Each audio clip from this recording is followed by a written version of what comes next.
इस अधिक मास की व्रत कथा के संदर्भ में बताया गया है कि श्रेष्ठ पितृ अग्निस्वात और बरिखद की मानसी कन्या अक्षोदा घोर तपस्या कर रही थी। वह तपस्या में इतनी लीन थी कि देवताओं के 1000 वर्ष व्यतीत हो गए।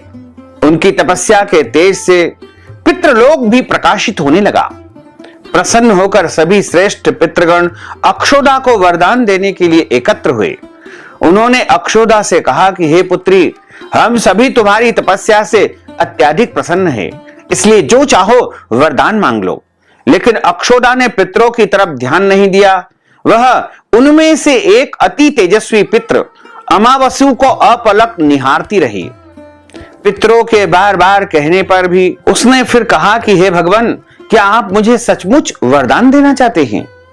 इस पर तेजस्वी पितृ अमावस्यु ने कहा कि हे अक्षोदा, वरदान पर तुम्हारा अधिकार सिद्ध है, इसलिए निसंकोच कहो।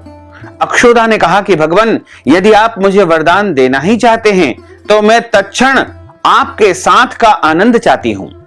अक्षोदा के इस प्रकार कहे जाने पर सभी पितृ क्रोधित हो गए और उन्होंने अक्षोदा को श्राप दे दिया कि वह पितृलोक से पतित होकर के पृथ्वी लोक पर जाएगी।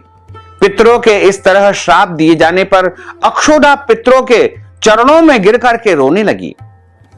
इस तरह पितरों को दया आ गई और उन्होंने कहा कि अक्षोदा, तुम पतित योनि में श्राप मिलने के कारण मत्स्य कन्या के रूप में जन्म लोगी और भगवान ब्रह्मा जी के वंशज महर्षि पाराशर तुम्हें पति के रूप में प्राप्त होंगे।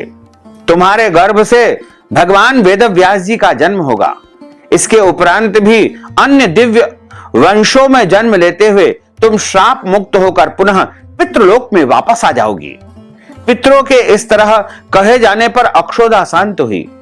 अपने तेज और सौंदर्य से अप्सराओं को भी लज्जित करने वाली अक्षोदा के प्रणय निवेदन को अस्वीकार किए जाने पर सभी पितरों ने अमावस्यु की प्रशंसा की और वरदान दिया कि हे अमावस्यु, अपने सौम्य व्यवहार से तुमने सभी का मन बहुत प्रसन्न कर दिया है। आपने अपने मन को भटकने नहीं दिया है, इसलिए आज से यह तिथि आपके नाम अमावस्यु के नाम से जानी जाएगी। ऐसा कोई भी प्राणी जो वर्ष में कभी भी श्राद्ध तर्पण नहीं करता, अगर वह इस तिथि यानी अमावस्या पर श्राद्ध करेगा तो उसे सभी तिथियों का पूर्ण फल प्राप्त होगा।